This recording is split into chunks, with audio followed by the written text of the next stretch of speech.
जय हिंद सर।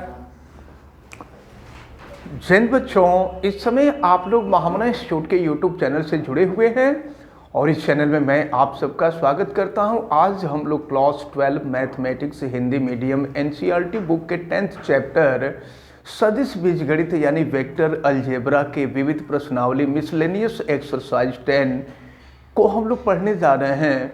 और इसमें देखिए जो इम्पोर्टेंट क्वेश्चन हैं उन्हीं क्वेश्चंस को हम बताएंगे। शेष जो क्वेश्चन होंगे उसको आप लोग खुद कर डालिएगा। हम आपको क्वेश्चन नंबर 1 बताने जा रहे हैं। देखिए क्वेश्चन नंबर 1 में आपसे कहा जा रहा है एक्स वाई तल। एक बात हम आपको बता दें, एक्स वाई तल पर आपको हमने बताया था शुरू में कि किसी भी बिंदु का 3 डायमेंशनल में किसी भी बिंदु का निर्देशांक होता है तो वो एक्स वाई जेड होता है। तो अगर यक्स वाई तल है तो यक्स वाई तल में यक्स और वाई का मान होगा, लेकिन यक्स वाई तल में जेड का मान जो होता है वो 0 होता है। जेड की वैल्यू 0 हो जाती है, यानी एक्स वाई 0 हो जाएगा। अब जरा ध्यान पूर्वक देखें, यक्स वाई तल में यक्स अक्ष की धनात्मक दिशा के साथ वामावर्त दिशा में, यानी बाईं ओर टर्न होने पर, बाईं ओर घूमने पर वामावर्त दिशा में 30 अंश का कोण बनाने वाले मात्रक सदिश को लिखिए। तो अब एक चीज देखें, इसके लिए हमको यक्स का मान मालूम होना चाहिए, वाई का मान मालूम होना चाहिए, और हम आपको ये भी बता दें कि देखें यहाँ पर जो होता है यक्स के साथ हम आई का गुणा कर देते हैं, वाई के साथ कैप जे का, यक्स के साथ कैप आई का, वाई के साथ कैप जे का, और जेड के साथ कैप के का हम मल्टीप्लाई कर देते हैं तो मात्रक सदिश या इकाई सदिश निकल जाता है। तो अगर हमको यक्स की वैल्यू निकालनी होती है तो यक्स क्षैतिज दिशा में काम करता है, इसीलिए ये क्षैतिज घटक हो जाता है। तो क्षैतिज घटक हो जाएगा तो cos 30 हो जाएगा, और cos 30 की वैल्यू आपको मालूम है ये होता है √3/2। y की वैल्यू अगर हम निकालेंगे तो ये हो जाएगा sin 30, और sin 30 की वैल्यू हो जाएगी 1/2। और चूंकि ये एक्स वाई तल पे है तो z का मान 0 हो जाएगा। इसलिए मात्रक सदिश अगर हम लिखें, मात्रक सदिश को हम वेक्टर r से भी रिप्रेजेंट करते हैं। तो vector r is equal to x के साथ i, यक्स की वैल्यू √3/2 कैप i हो जाएगा, और प्लस दूसरे के y के साथ हो जाएगा, ये देखिए 1/2 कैप से, और इसके बाद ये 0 है तो ये हो जाएगा आपका 0 कैप के। तो इस तरह से क्वेश्चन नंबर 1 जो है ये आपका सॉल्व होता है। 2, 3 आप कर लीजिए। हम आपको क्वेश्चन नंबर 4 बताने जा रहे हैं। देखा जाए क्वेश्चन नंबर 4।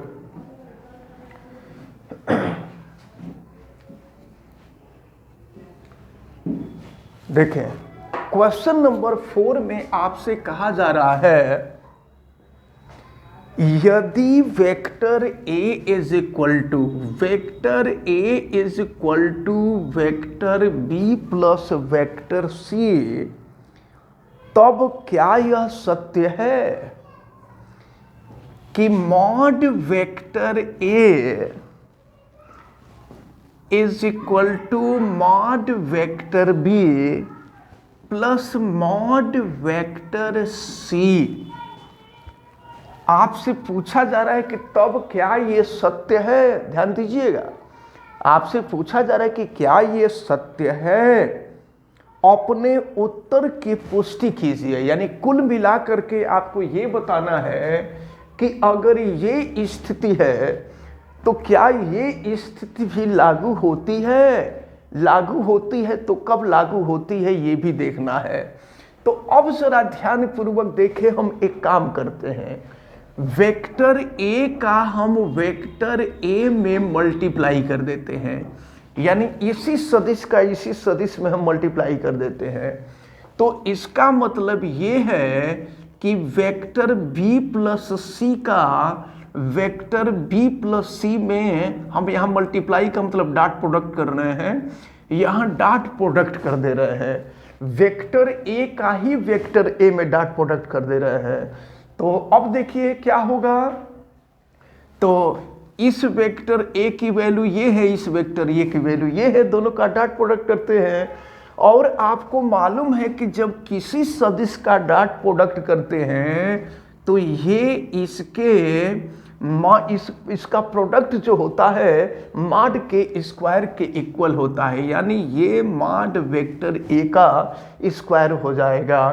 अब इसके बाद देखिए हम इसका मल्टीप्लाई करते हैं, तो देखिए वेक्टर बी और मॉड हो जाएगा वेक्टर बी। इसके बाद देखिए क्या होगा, प्लस हो जाएगा vector B dot vector C और प्लस हो जाएगा vector C dot vector B और प्लस हो जाएगा vector C dot vector C. फिर आगे बढ़ते हैं और देखते हैं, फिर ये हो गया मॉड वेक्टर ए का स्क्वायर और ये vector B dot vector B, ये मॉड वेक्टर बी का स्क्वायर हो जाएगा।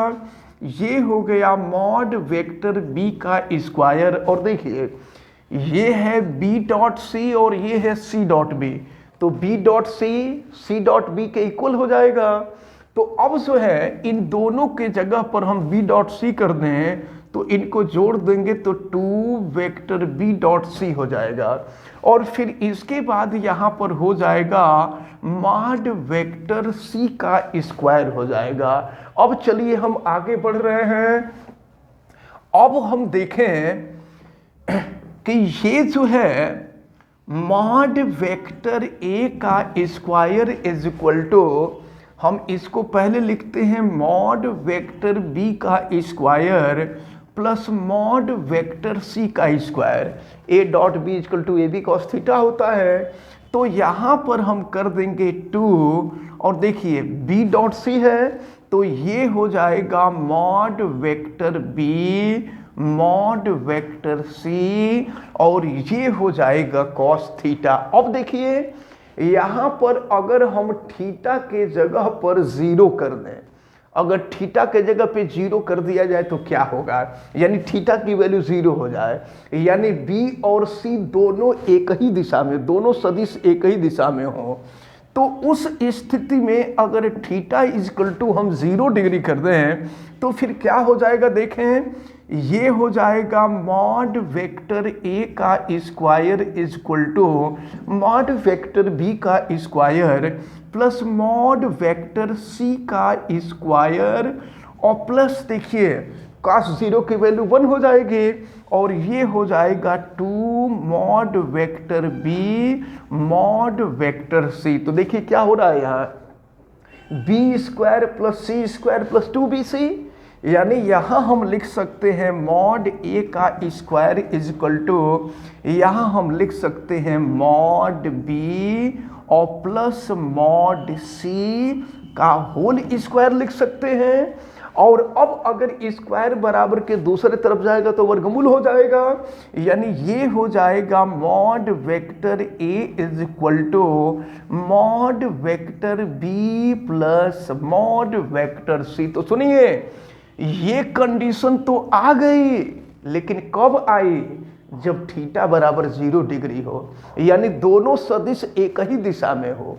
अच्छा अगर दिशा विपरीत हो, विपरीत नहीं बल्कि लंबवत हो जाए तो, अगर हम थीटा इक्वल टू सपोज कीजिए, ये तो अपने मन से हम लोगों ने किया है, क्वेश्चन में कुछ दिया नहीं है, आपसे पूछा जा रहा है कि यदि vector A equal to vector B plus vector C है तो क्या mod vector A equal to mod vector B plus mod vector C होगा। तो ये इस स्थिति में तो सही हो रहा है जब थीटा इक्वल टू 0 डिग्री, यानी वेक्टर बी और वेक्टर सी दोनों एक दिशा में हों तब तो ऐसा हो रहा है, लेकिन देखा जाए कि क्या किसी अन्य स्थिति में होगा। अब एक बात आप समझ लीजिए, थीटा इक्वल टू 0 पे तो हो रहा है, अगर थीटा इक्वल टू हम 30 डिग्री कर दें तो √3/2 हो जाएगा, यहाँ से कोई वैल्यू नहीं निकलेगी। अगर हम कर दें यहाँ 45 डिग्री कर दें तो 1/√2 होगा, वहाँ से भी कोई वैल्यू नहीं निकलेगी। हैं? अब इसी तरह से अगर हम 60 डिग्री कर दें तो भी कोई वैल्यू नहीं निकलेगी। तो अब हम यहाँ पर थीटा इज इक्वल टू हम 90 डिग्री कर देते हैं और 90 डिग्री करके देख रहे हैं कि क्या मिल रहा है। तो ये हो जाएगा आपका मॉड वेक्टर ए का square is equal to mod vector B का square plus mod vector C का square plus 2 mod vector B mod vector C, और ये हो जाएगा cos 90 डिग्री। cos 90 की वैल्यू से 0 होती है, तो cos 90 की वैल्यू 0, तो ये पूरा 0 हो जाएगा, और ये 0 होगा तो हो जाएगा मॉड वेक्टर ए का square is equal to mod vector B का square plus mod vector C का स्क्वायर। तो अब आप देख रहे हैं कि जब theta is equal to 0 degree तो प्रश्न में जो बात कही जा रही है वह तो सत्य है, लेकिन जब theta is equal to 90 degree कर देते हैं तो यह चीज कहाँ आ रही है? ये चीज नहीं आ रही है। थीटा इज इक्वल टू 0 पर आ रहा है, theta is equal to 30 degree पे भी नहीं आएगा, 45 डिग्री पे भी नहीं आएगा, 60 डिग्री पे भी नहीं आएगा, 90 डिग्री पे भी नहीं आएगा। तो यह स्थिति केवल एक कंडीशन में हो रही है। तो प्रश्न में पूछा जा रहा था कि क्या यह सत्य है? तो यह सत्य केवल तब है जब वेक्टर बी और वेक्टर सी दोनों की दिशा एक ही हो, अन्यथा यह सत्य नहीं है। तो ये आपको बताना होगा, यानी ये कहना होगा कि यह हमेशा सत्य नहीं है। यह कहेंगी भाई हमेशा सत्य होता, 100% सत्य होता तो कह देते कि सत्य है, और गलत भी नहीं कह पाएंगे क्योंकि हमेशा गलत नहीं है। तो हम यही कहेंगे कि यह सत्य तब है जब theta is equal to 0 degree, यानी वेक्टर बी और वेक्टर सी की दिशा एक ही हो तो सत्य है, अन्यथा असत्य है। तो ये रहा क्वेश्चन नंबर 4। क्लियर हुआ आप सबको? चलिए आगे बढ़ते हैं और हम आते हैं क्वेश्चन नंबर 5 पर। इसको इरेज कर देना।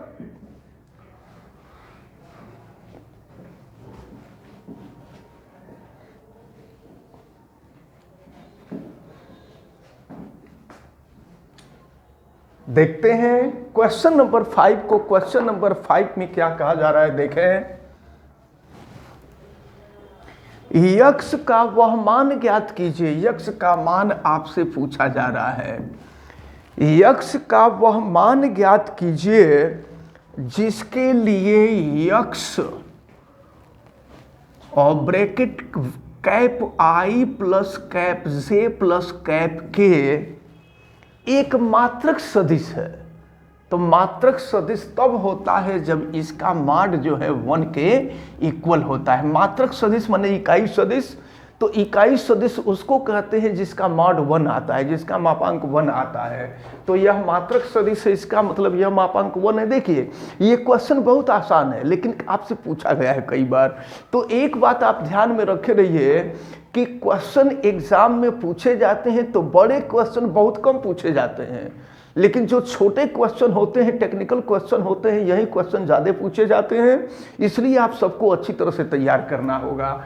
अब देखें तो सबसे पहले इसका हम मल्टीप्लाई कर दें तो यक्स कैप आई प्लस हो जाएगा x cap J plus x cap के। अब इसका हम मॉड निकालेंगे तो इसका मॉड ही 1 के इक्वल दिया है। तो मॉड क्या होता है? अंडर रूट यक्स के कोफिशिएंट का स्क्वायर प्लस वाई के कोफिशिएंट का स्क्वायर, सॉरी आई के कोफिशिएंट का स्क्वायर प्लस जे के कोफिशिएंट का स्क्वायर प्लस के कोफिशिएंट का स्क्वायर। तो ये हो जाएगा अंडर रूट आई का कोफिशिएंट एक्स स्क्वायर हो जाएगा, जे का कोफिशिएंट भी यक्स है यक्स स्क्वायर, के का कोफिशिएंट भी यक्स एक्स स्क्वायर। ये हो गया आपका 1। तो ये हो जाएगा under root 3x square is equal to 1। तो under root 3x equal to 1। तो यक्स की जो वैल्यू आएगी ये हो जाएगी आपकी 1/√3। तो यही वैल्यू आपसे पूछी जा रही थी कि यक्स का मान क्या होगा। तो यक्स की वैल्यू हमने निकाल दिया। क्लियर हो गया क्वेश्चन नंबर 5? आगे बढ़े ना? चलिए ठीक है, हम आते हैं क्वेश्चन नंबर 6 पर। देखते हैं क्वेश्चन नंबर 6 क्या है।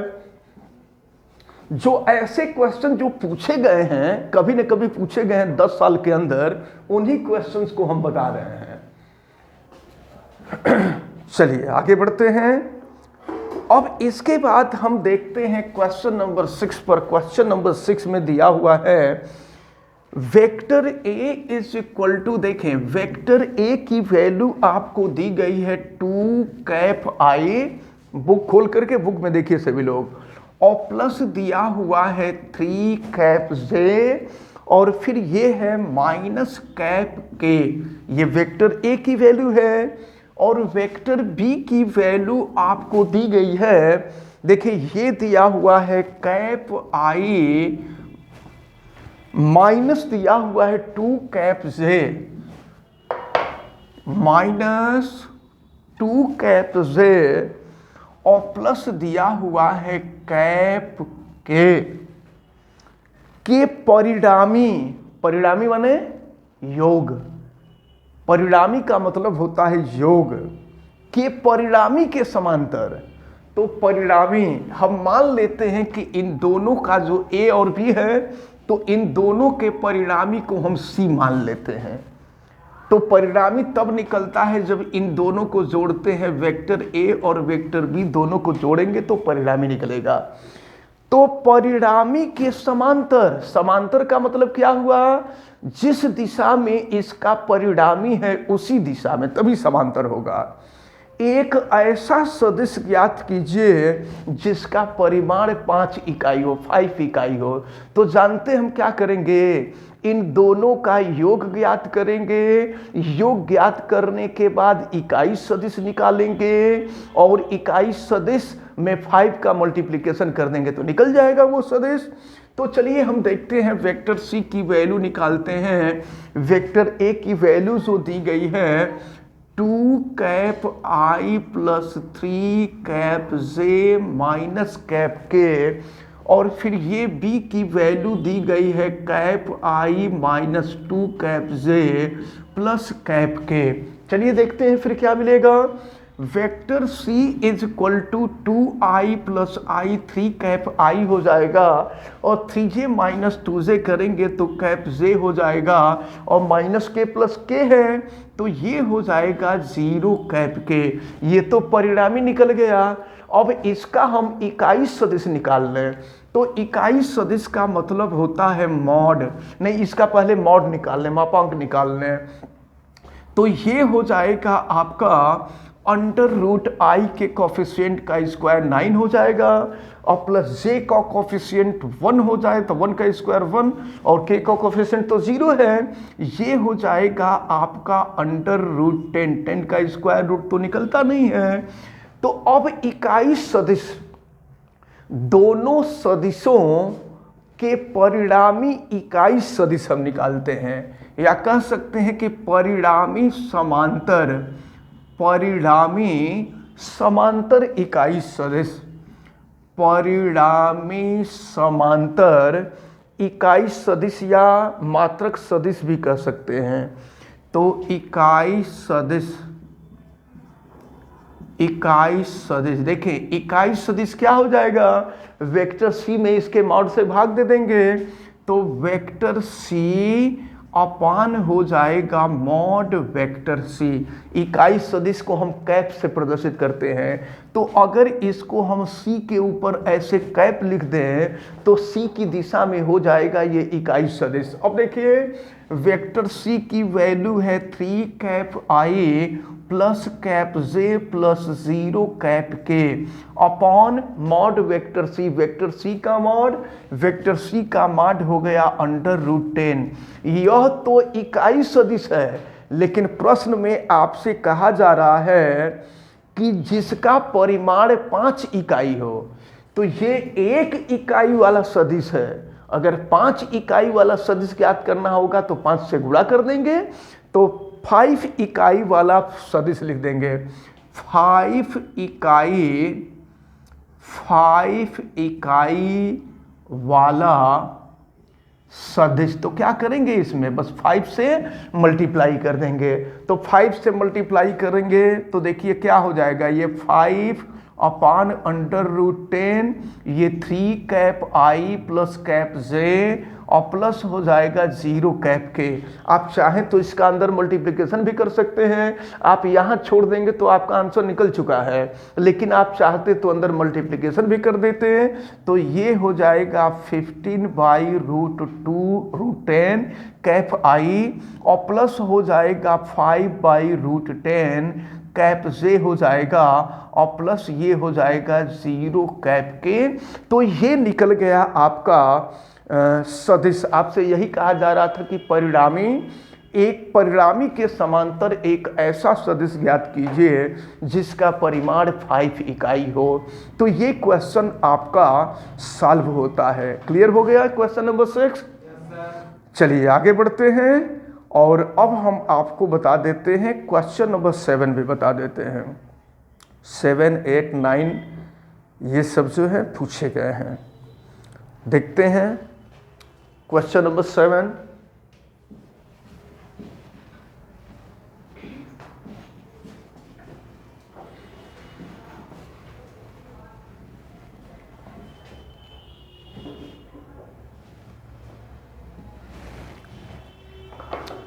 देखा जाए क्वेश्चन नंबर 7 आपको क्या दिया गया है। क्वेश्चन नंबर 7 में दिया गया है, यदि vector A is equal to, देखें vector A is equal to cap I plus cap J plus cap K दिया हुआ है, और फिर इसके बाद देखें vector B is equal to आपको दिया हुआ है, और ये है 2 cap I minus cap J और प्लस 3 कैप के दिया हुआ है। वेक्टर बी हो गया। अब इसके बाद हम वेक्टर सी देखें तो vector C is equal to आपको दिया हुआ है cap I minus 2 cap J और प्लस दिया हुआ है कैप के। तो आगे पढ़ा जाए, अभी पूरा क्वेश्चन पढ़ा नहीं गया है, केवल vector A, vector B, vector C की वैल्यू नोट की गई है। तो सदिश, अब देखिए क्या दिया हुआ है, सदिश 2 vector A minus vector B और प्लस 3 वेक्टर सी के समांतर एक मात्रक सदिश। समांतर का मतलब आपको मालूम है, जब दोनों सदिश की दिशा एक होती है तो वो समांतर होते हैं। इसका मतलब इसी सदिश की दिशा में। तो सबसे पहले तो हम लोगों को इसकी वैल्यू निकालनी होगी ना। चलिए निकालते हैं वैल्यू। तो ये हो जाएगा, हम इसकी वैल्यू हम निकाल रहे हैं। यहाँ देखिए, तो ये है 2 vector A minus vector B plus 3 vector C. तो देखिए लिख रहे हैं 2 और वेक्टर ए की वैल्यू हम लिख रहे हैं, ये है cap I plus cap J plus cap के हो गया, और माइनस वेक्टर बी, तो minus vector B 2 cap I minus cap J plus 3 cap के, और प्लस ये हो गया आपका 3 और वेक्टर सी। वेक्टर सी क्या है देखें, cap I minus 2 cap J plus हो जाएगा कैप के। चलिए सॉल्व करते हैं इसको, देखते हैं इसकी वैल्यू। तो हम मल्टीप्लाई करते हैं पहले 2 cap I plus 2 cap J और प्लस ये हो जाएगा आपका 2 कैप के, और फिर यहाँ हम करते हैं माइनस का मल्टीप्लाई कर देते हैं, माइनस 2 कैप आई और ये हो जाएगा प्लस कैप जे माइनस हो जाएगा 3 कैप के, फिर 3 का मल्टीप्लाई कर देते हैं, तो ये हो जाएगा 3 cap I minus 6 cap J और प्लस 3 कैप के। देखिए इस तरह के क्वेश्चन बहुत टफ नहीं होते हैं, बस थोड़े से लेंदी होते हैं और थोड़ा सा दिमाग का प्रयोग करना होता है। अब इसके बाद देखें फिर 2 vector A minus vector B plus 3 vector C की वैल्यू क्या हो रही है आप देखें, ये देखिए 2i से 2i कैंसिल हो जाएगा और ये बच गया आपका 3i। तो यहां हम लिख देते हैं 3 कैप आई। अब जे पे आइए, तो ये देखिए 2j और प्लस जे 3j और माइनस 6j माइनस 3j हो जाएगा, ये हो गया माइनस 3 कैप जे हो जाएगा। इसके बाद हम k पर आते हैं, तो ये देखिए 2, अच्छा ऐसे देखें -3k से +3k कैंसिल हो जाएगा और बच जाएगा ये आपका 2k। तो अब देखिए, अब 2 vector a minus vector b plus 3 vector c के दिशा में सदिश निकला है और आपसे इसका मात्रक सदिश पूछा जा रहा है। अच्छा, अगर इसको हम वेक्टर d से रिप्रेजेंट कर दें तो हम लोग इसका मात्रक सदिश निकालने के लिए क्या करेंगे, पहले इसका मॉड निकालेंगे। चलिए हम मॉड निकालते हैं। मॉड माने मापांक, और मापांक से उसका वास्तविक मान निकलता है, रियल वैल्यू उसकी निकलती है। तो अब ये mod vector d equal to √3 का स्क्वायर करेंगे 9 हो जाएगा, और फिर ये -3 का स्क्वायर करेंगे 9 हो जाएगा, 2 का स्क्वायर करेंगे 4 हो जाएगा। तो 9 9 18 और 18 4 22 हो जाएगा। ये हो गया √22 हो गया। ठीक है, तो अब जो है आपसे पूछा जा रहा है मात्रक सदिश। तो मात्रक सदिश का मतलब d कैप, कैप d की वैल्यू पूछी जा रही है। तो कैप d की वैल्यू क्या होगी, vector d upon mod vector d। जब किसी भी सदिश में उसके मॉड से भाग दे देते हैं तो उसका इकाई सदिश हमको ज्ञात हो जाता है। चलिए अब मॉड से भाग दे देंगे, √22 है, तो या तो √22 से देखिए ये है 3 cap i minus 3 cap j plus 2 cap k अपान √22 है। या तो √22 से सेपरेट भाग दे दे और या नहीं तो आप छोड़ दीजिए, लेकिन भाग देना अलग अलग करना ही ज़्यादा उचित होगा। तो इसलिए इसको हम लिख सकते हैं 3 अपान √22 cap i minus 3 upon √22 cap j और प्लस हो गया 2 अपान √22 कैप k। ये क्वेश्चन नंबर 7 जो था, ये क्वेश्चन नंबर 7 आपको सॉल्व हुआ। क्लियर हुआ, आप सब लोग समझे अच्छी तरह से। चलिए आगे बढ़ते हैं, क्वेश्चन नंबर 8 को देखते हैं। अब आगे बढ़ते हैं और देखिए क्वेश्चन नंबर 8 में दिया है दर्शाइए कि बिंदुओं वेक्टर ए, देखिए वेक्टर ए, तो वेक्टर ए जो दिया है, जब निर्देशांक दिया जाता है ना तो वहां स्थित सदिश निकाली जाती है। तो स्थित सदिश हम निकालेंगे वेक्टर ओ ए। और देखिए फिर क्या दिया हुआ है, ये दिया हुआ है 1 -2 -8। तो हम क्या करेंगे, पहले वाले के साथ i, दूसरे वाले के साथ j और तीसरे वाले के साथ k जोड़ देंगे। तो ये हो जाएगा आपका देखें कैप i -2 कैप j और फिर -8 है, तो ये हो जाएगा -8 कैप k। ये वेक्टर OA हो जाएगा। अब इसके बाद B की स्थित सदिश देखें, तो B की स्थित सदिश हो जाएगी वेक्टर OB।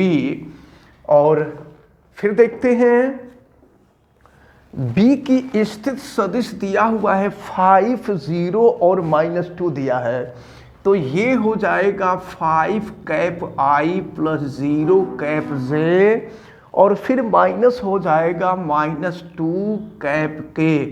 इसके बाद हम आते हैं C पर, तो ये हो जाएगा vector OC is equal to, ये हो जाएगा देखिए 11 3 और 7 दिया हुआ है, तो ये हो जाएगा 11 cap i plus 3 cap j और प्लस हो जाएगा 7 कैप k। ये जो वेक्टर OC हो गया। तो पूछा जा रहा है B द्वारा AC को विभाजित करने वाला अनुपात ज्ञात कीजिए। जरा देखें क्या इसका मतलब हुआ। हम लैम्डा म्यू प्रमेय बताए थे आपको। तो देखें अगर इसको हम A मान लें, इस बिंदु को C मान लें, A और C के बीच में कहीं कोई बिंदु B है, तो देखिए और फिर हमने आपको बताया था कि B जो है AC को लैम्डा और म्यू के अनुपात में विभाजित करती है।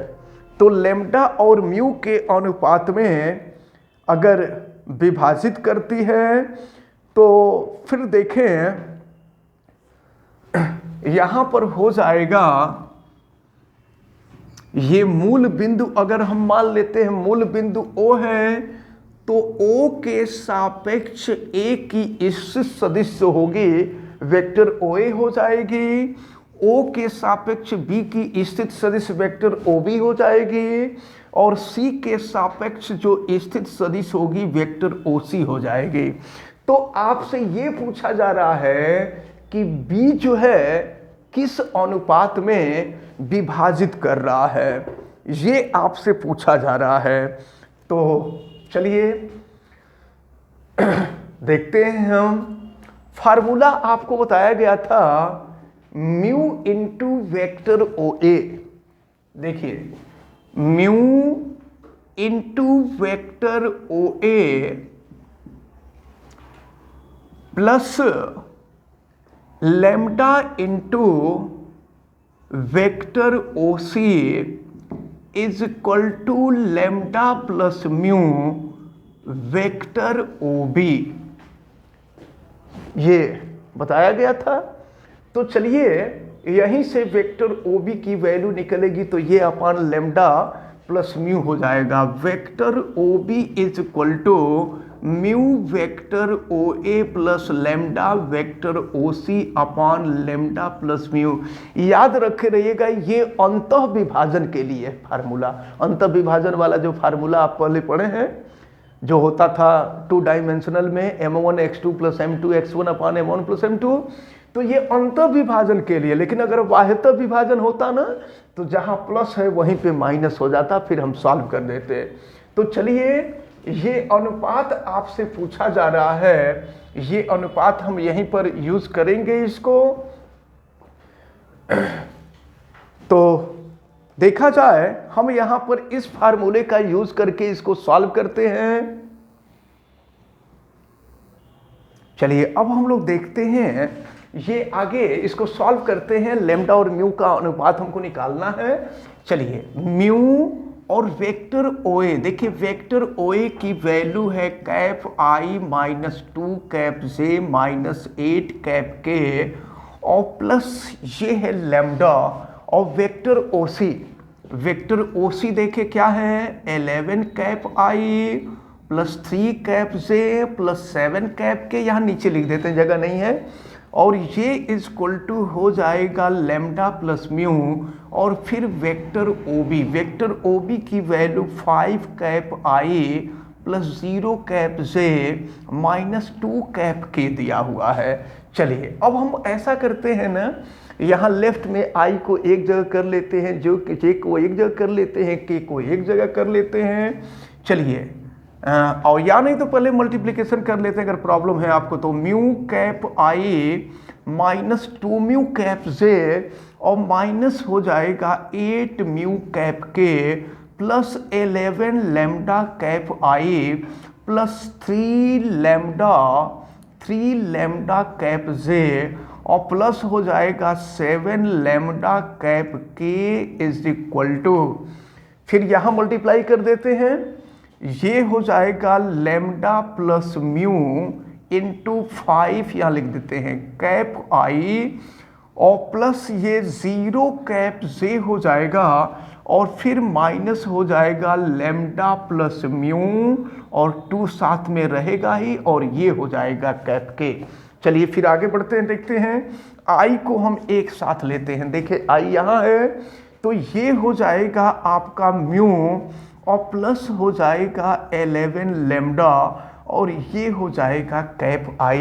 फिर J को देखते हैं, तो J देखिए J यहाँ है और J यहाँ है। हम प्लस वाले को पहले लिखते हैं 3 lambda minus 2 mu cap J, और फिर यहाँ पर हो जाएगा K, तो K देखिए K यहाँ है और K यहाँ है, ये हो जाएगा 7 lambda minus 8 mu cap K हो जाएगा। और फिर ये I J K को कोफिशिएंट हम देख रहे हैं, ये lambda plus mu into 5 cap I plus 0 cap J minus 2 lambda plus mu cap K। अब देखिए जब ये इसके बराबर है तो आई का कॉफिशिएंट आई के कॉफिशिएंट के बराबर, जे का कॉफिशिएंट जे के कॉफिशिएंट के बराबर, के का कॉफिशिएंट के कॉफिशिएंट के बराबर होगा। तो देखिए किसको करने से हमको वैल्यू मिल जाएगी ये हम देखते हैं। अगर आई वाले को लेंगे तो वैल्यू निगेटिव आएगी, तो अनुपात ऋणात्मक नहीं होता है, अनुपात हमेशा पॉजिटिव होता है। हम जे का कॉफिशिएंट लेते हैं, यहाँ जे का कॉफिशिएंट जो है 3 लैम्डा माइनस 2 म्यू है, और यहाँ जे का जो कॉफिशिएंट देख रहे हैं ये 0 है, ये 0 हो गया, तो ये हो गया 3 lambda is equal to 2 mu. तो म्यू को अगर हम इधर ला दें तो lambda upon mu equal to 2/3 हो जाएगा, यानी ये हो जाएगा lambda ratio mu equal to 2:3। यानी क्वेश्चन में आपसे यही पूछा जा रहा था कि BAC को किस अनुपात में विभाजित करता है, तो हम कह देंगे कि BAC को 2 संबंधी 3 के अनुपात में विभाजित करता है। तो ये जो क्वेश्चन नंबर 8 था, ये क्वेश्चन नंबर 8 आपका कंप्लीट होता है। क्लियर हो गया आप सबको? Yes sir. अब हम देखेंगे क्वेश्चन नंबर 9 को। 2 बिंदुओं P और Q, तो P और Q देखिए, P का स्थित सदिश आपको दिया हुआ है वेक्टर OP, और ये वैल्यू आपको दिया गया है 2 vector A plus vector B, और Q की स्थित सदिश ये वेक्टर OQ, और ये आपको दिया हुआ है vector A minus vector 3B। को मिलाने वाली रेखा को एक संबंधे दो, ये लैम्डा और म्यू होता है। लैम्डा की वैल्यू 1 और म्यू की वैल्यू दिया गया है 2। लैम्डा म्यू प्रमेय का ही प्रयोग यहाँ होगा। तो एक संबंधी 2 के अनुपात में बाह्य विभाजित करने वाला, याद रखे रहिए, यहाँ पर बाह्य विभाजित करने वाला कहा जा रहा है। बाह्य विभाजित करने वाले बिंदु R की स्थित सदिश ज्ञात कीजिए। तो देखें, हमने आपको फार्मूला जो बताया था लैम्डा म्यू प्रमेय, यहाँ पर बताया गया था कि अगर अंतः विभाजित करता तो क्या होता। ये P है, ये Q है, ये O है, इधर OP होगा, इधर OQ होगा, यहाँ R है, और ये लैम्डा हो जाता और ये म्यू होता। अगर अंतः विभाजन होता तो क्या होता, तो ये लैम्डा है और ये है म्यू। अगर अंतः विभाजन होता तो क्या होता, तो क्या बताया गया, म्यू इंटू, देखिए आपको बताया गया था, यहाँ पर हम लिख लेते हैं, चलिए, म्यू इंटू हो जाएगा वेक्टर OP और प्लस हो जाएगा lambda into vector OQ is equal to lambda plus mu और वेक्टर OR। ये हम अंतः विभाजन के लिए बता रहे हैं, याद रखे रहिए। तो अगर यहाँ से वेक्टर OR यानी R की स्थित सदिश ज्ञात करनी होती तो म्यू इंटू वेक्टर OP और plus lambda into vector OQ अपान हो जाता लैम्डा प्लस म्यू। लेकिन आपसे कहा गया है कि बाह्यतः विभाजन कर रहा है, तो बाह्यतः विभाजन कर रहा है तो हमने आपको बताया था कि जहाँ प्लस होता है वहाँ माइनस कर देते हैं, तो बाह्यतः बिंदु पर विभाजित करने वाले बिंदु की स्थित सदिश निकल जाती है। चलिए हम यहीं से निकालते हैं।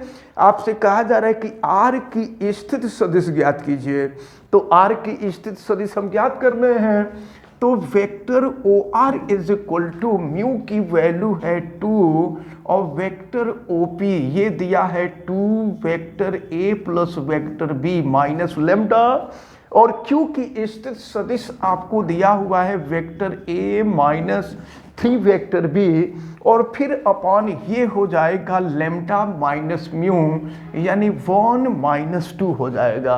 फिर आगे बढ़ते हैं हम, ये हो जाएगा वेक्टर OR, लैम्डा की वैल्यू 1 रखना भूल गए थे।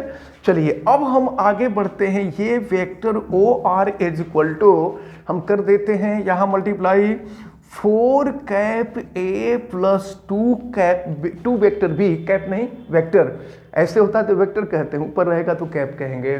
तो 4 vector A plus 2 vector B minus हो जाएगा vector A plus 3 vector B हो जाएगा, और फिर ये हो जाएगा आपका -1 हो जाएगा। चलिए अब आगे बढ़ते हैं। Vector O R is equal to 4a minus A क्या हो जाएगा, 3 वेक्टर ए और 2b और प्लस हो जाएगा 3b, तो ये हो जाएगा 5 वेक्टर b, और अपान -1 है तो हम चाहे तो इसमें माइनस से मल्टीप्लाई कर देंगे तो ये हो जाएगा। यानी r की जो स्थित सदिश होगी ये -3 वेक्टर a -5 वेक्टर b हो जाएगी। तो यही आपसे r की स्थित सदिश पूछी जा रही थी। और देखिए क्या इसमें से पूछा जा रहा है, पूछा जा रहा है कि और यह भी दर्शाइए कि P रेखाखंड RQ का मध्य बिंदु है। P जो है, देखिए P को कहा जा रहा है कि RP का मध्य बिंदु है, तो इसका मतलब ये हमको सिद्ध कर देना है कि वेक्टर OP जो होगा vector OR plus vector OQ को जोड़कर अगर 2 से भाग दे देंगे तो ये दोनों बराबर हो जाएगा, तो मध्य बिंदु होगा। मध्य बिंदु के लिए यही होता है ना, a प्लस b बाई 2 कर देते हैं। तो चलिए क्वेश्चन में आपसे यही कहा जा रहा है कि यह भी सिद्ध कर दीजिए कि P जो है RQ का मध्य बिंदु है। तो चलिए हम कर देते हैं।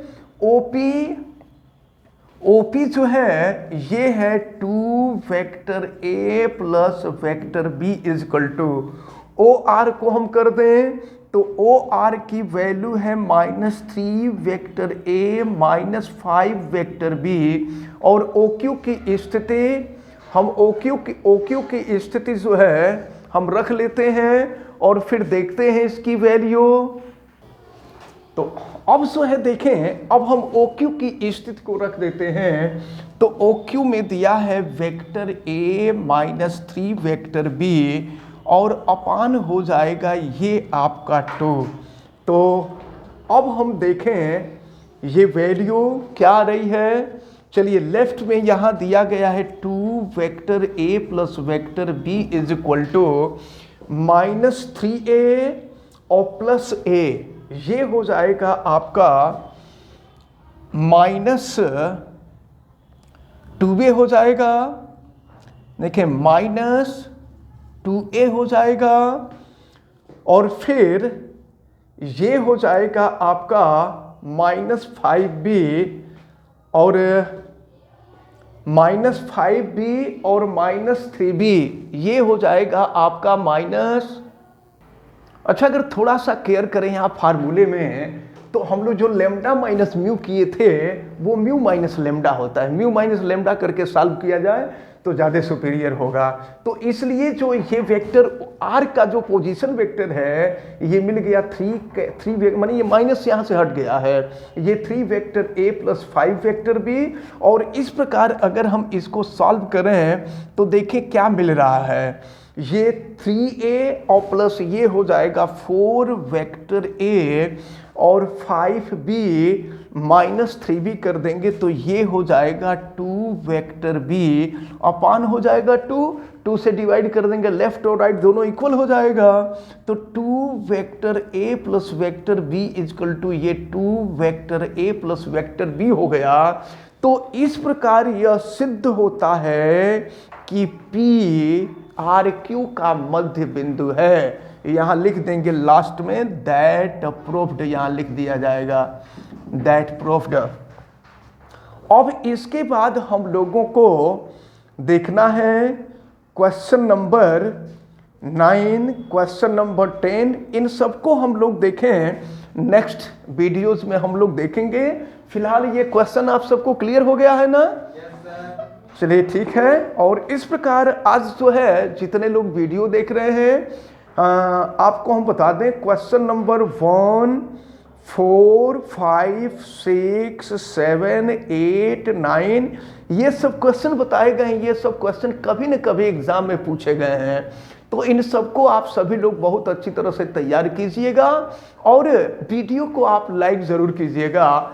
अगर आप चैनल पे नए हैं तो चैनल को सब्सक्राइब भी कर लीजिए, बेल आइकन को भी प्रेस करें। और अगर किसी प्रकार की कोई दिक्कत समझ में आती है तो आप हमें कमेंट करके ज़रूर बतावें और वीडियो को मैक्सिमम स्टूडेंट तक शेयर करें।